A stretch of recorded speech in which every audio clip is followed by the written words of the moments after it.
So in the last clip, I presented evidence about the ketogenic diet and the pros and cons. Now I'm going to talk about intermittent fasting. Some people think it's a fad, some people don't. Now, a long time ago, some people started doing research on a calorie-restricted diet in terms of health and longevity. So a rodent has a lifespan of about 2 years. So they did these studies where they restricted the calories but gave rats or mice a very nutritious diet. So it was a nutrient-dense, very low-calorie diet, and that increased their lifespan. We can't really do that in humans. The study would take way too long because our lifespans are longer. But they've done some studies in primates, and they did find that the calorie-restricted primates had better health and slower aging than the primates who did not calorie restrict. One of the issues was, and I thought this was kind of funny, was that the primates on the calorie-restricted regimens were grumpy. They had a lot of anger and they were a lot more aggressive. And so do we really want that? Does the calorie restriction improve quality of life? It seems to help with delaying chronic disease and lifespan, but if you're angry all the time, is that really worth it? Well, I don't know when intermittent fasting started, but there's increasing attention to this, and it's kind of an alternative that's more realistic to that chronic low-calorie diet. So in intermittent fasting, you restrict food intake for periods of time. Now there's different protocols. In some of the research, the animals or humans eat every other day. In some, they just restrict food intake to an 8-hour window and don't eat the other 16 hours of the day. In other protocols, 2 days a week, the calorie intake is limited to fewer than 500 calories a day. And then in some, there are 24-hour fasts once a week, or like I said before, every other day. So there's different protocols. Now, the mechanism for the health benefits of intermittent fasting are actually really interesting. A lot of times it's done for weight loss.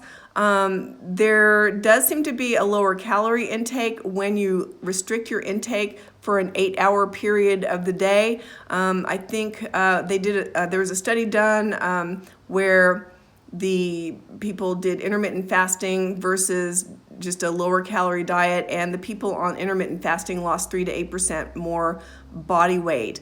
There is a temporary ketosis in regimens where you fast for over 12 hours, and that supposedly flips a metabolic switch to preferential fat use for energy. But when you go through a period of fasting, even long breaks between meals, insulin levels drop. And that that likely is beneficial. When you have a period of fasting, if it's 16 hours or so, but when you fast, growth hormone levels increase, and that may provide a benefit. The intermittent fasting may have a beneficial effect on the microbiome. Growth hormone increases, like I said before. Mitochondria seem to benefit from a period of fasting. The mitochondria are healthier when you go through a period of intermittent fasting or a period of fasting. This is, remember, the mitochondria is the powerhouse of the cell where you make ATP. It may boost the immune system, decrease inflammation, increase antioxidant capacity. Autophagy means cell death. When cells become dysfunctional, they need to die, or when cell components become dysfunctional, they need to die. So the intermittent fasting seems to promote autophagy, which is the death of cells that are damaged, which is a good thing. So that's another mechanism for the benefits of intermittent fasting. Another benefit, increased oxygen carrying capacity through more red blood cells, were found during water-only fasting that could be may improve metabolic health. But there's a number of really interesting mechanisms for the benefits. The sirtuin genes seem to be turned on. Sirtuin genes deal with aging. And that's what happens in these long-term low-calorie diets that were shown to improve lifespan.